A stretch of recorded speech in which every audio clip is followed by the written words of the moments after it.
Hello guys, I'm here with Mees Brenninkmeijer, who just made top 8 at the regional in Malmö. First off, congratulations Mees.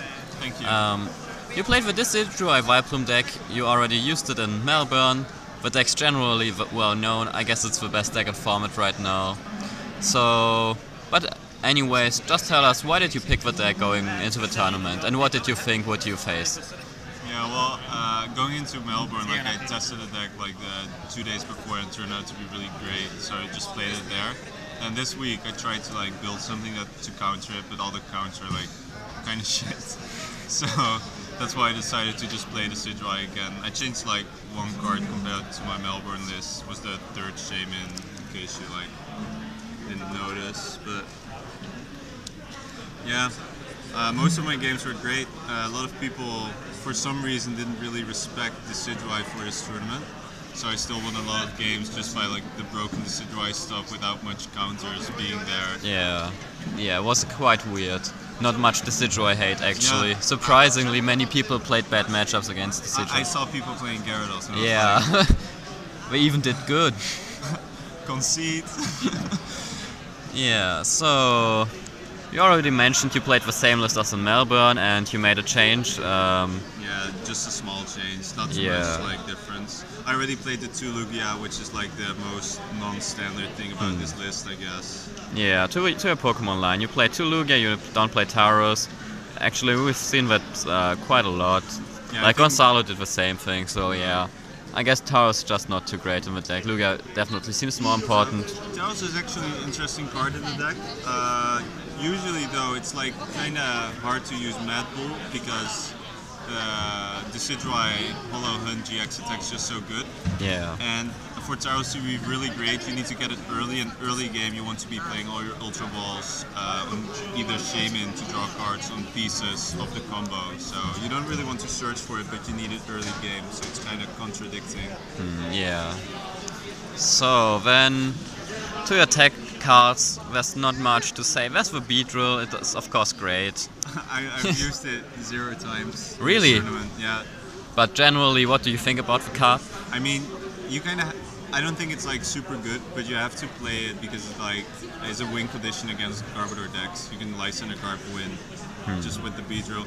Against Mega decks, it's alright as well, but you need to get it early, which basically the same thing as Tauros. You don't really want to Ultra Ball for it early, so it's hard to actually use it. So would you ever consider even cutting the Beedrill, or would you definitely keep it? You should always play it. Alright, yeah, I agree with that. Then you don't play Jirachi. We've seen that in most winning lists. Not much to say about this. I guess Jirachi is just not too great, and people can just play Majana anyways. Yeah, the main problem with Jirachi is that it takes you just as much energy as it takes off from your opponent, because what usually happens, they have 1 special energy, then you just use Jirachi. They just don't attach another special energy past the turn. You get a few free feather arrows, but you would have to retreat the Jirachi to something else or keep it active, and then it just dies next turn. So it's kind of whatever. Alright then, to your choices. You play 4N, I guess. That's a little different than most lists. We've seen people run 3 a lot. But yeah, I guess it's just a more consistent approach. And then 2 Lysander, did you ever feel like playing 3? Yeah, I think 3 Lysander is really good, actually. I was really considering cutting the N for Lysander, because they're both, I wanted to play a high support account for Mirror Match. A lot of people go with this, I guess. But in Mirror Match, I like not being as vulnerable for Vileplume, because some people are a bit greedy in Mirror Match and go for Vileplume without a great set of their own. So if you draw a supporter and manage to get out more Decidueye than them, you can still win, even though they get turn 1 Vileplume. So that's really nice, and in general is a great card in this deck. You can set up so many win conditions by just and then Hollow Hunting for example, Lysander double colorless energy and just winning next turn. Alright. So did you consider any other tech Pokemon? For example, we saw Gonzalo play Jolteon, of course, but also Espeon, for example, for the mirror. Yeah, I considered Espeon for a bit. I think Espeon is a great card actually, but the problem I have with it for Mirror Match is that you can't search it, because usually it will be trainer locked, unless your opponent forgoes trainer lock at all. then Espeon is much better. But if they get like the trainer lock or you get the trainer lock yourself, it's kind of random when you actually get the Espeon. If you get it too early, it's a free two prizes for your opponent because they can just feather arrow it aggressively and you can't like sky return it or anything. And if you don't play it down and go for like the 80-80 strategy instead of actually taking knockouts, you might fall so far behind that when you draw it, it's already too late and your Espeon just gets finished by like a Lugia or something. Alright, so much to your list. Let's just talk briefly about how the tournament went for you. Yeah, it went great. I actually played against a lot of good players. I played against Jack Paul round 1. He was playing Gardevoir, which was actually a close game, but I managed to get German Valpo in 2 games, which Gardevoir is just terrible against. Yeah. Then I played against the Sigil Valplume Mirror Tobias actually. I got quite lucky against him, I guess. I dunked him game 2 and then game 3 drew quite badly. Then at the third round I played against Stefan Eriksson with Mega Rayquaza. Again, he drew quite poorly. Yeah, we have it on stream. Yeah. So that was alright.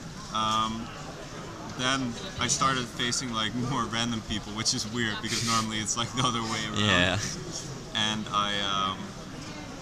I managed to go 5-0 and then I meet this like crazy Wobbuffet mill deck. What?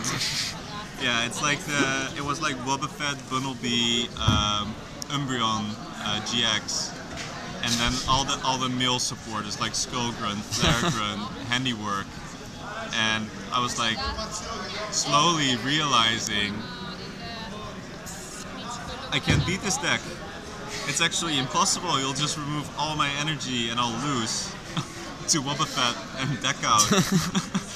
So I also got like quite unlucky because I priced double colorless energy in the first game and then in the second game again. But I managed to like sneak a win in the second game and then we tied on time. Because I think my opponent was like kind of new, but he made this crazy deck. So I guess props to him.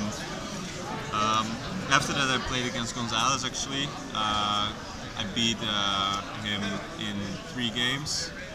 First game he got like crazy setups. The second game I got crazy setup, and then the third game was actually really close. And basically what I just talked about with the Espeon, he played it down too early, which allowed me to like Lysander and Feather Arrow it a lot and take my prizes from it. And he couldn't really counter my Decidueye because he had to put too much, he like spread the damage around, so I kept being able to do 60 instead of doing less damage. So it was actually an interesting matchup, but I was able to win in the end. Alright, and then you... Just IDs. Yeah, and top 8 you played... I played against the Mewtwo Wobbuffet deck. Yeah. Which I don't think is that bad of a matchup, but my opponent opened Wobbuffet both games, which makes it very hard. The second game I also didn't have a supporter in my opening hand, so it made it even worse. Basically I had to... I think I just like Lugia 40 pass in the turn again. So it was quite horrible. Game 1 was a bit more interesting, but sadly I opened with my Lugia, so I was able to Lysander kill it, and I priced the other one, so I didn't really have a great out against his big Mewtwo, which ultimately made me lose the game. Alright. Yeah, Wobbuffet starts can be devastating, I guess, too. But what do you think generally about the game? Because a lot of people trying to counter the Decidueye with Mewtwo with Wobbuffet. I think like Mewtwo Wobbuffet is like the best attempt at it, because Wobbuffet is actually okay in that kind of deck. For example, it gives you a great 7 prize game, which Mewtwo normally doesn't have. They usually hope like Garbodor dies or they send up the Eevee. They sometimes play. Wobbuffet gives you like a 7 prize for sure. It can actually attack, like damage change, and then Wobbuffet attacks not too bad. Or when you just like early game when you only do like 90 or something, you can KO with Wobbuffet. But what's also great is that Hoopa sets up quite well and it works on the Wobbuffet. So you can Hoopa for like Mewtwo. The guy played 4 floats, so I actually think it's like a decent counter. But I don't think it's like super favored or anything. It's not like you actually auto-win this or something. I mean, in the end, you just have to kill like 3 Mewtwo's and Yeah, it's still very possible to just win. Because like Wobbuffet is also tricky because later in the game when it gets sent up, or if you really have to use it and something else is active, for example, do not dead draw and lose later, you'll end up with the Wobbuffet active in your turn, and then the Decidueye can also play all their trainers. For example, you get access to Revitalizer, which makes you able to like keep the Decidueye going in the late game, which is really great. So, and then I think maybe like the Wobbuffet decks justify a third Lysander, which is in play now. I was just about to ask that.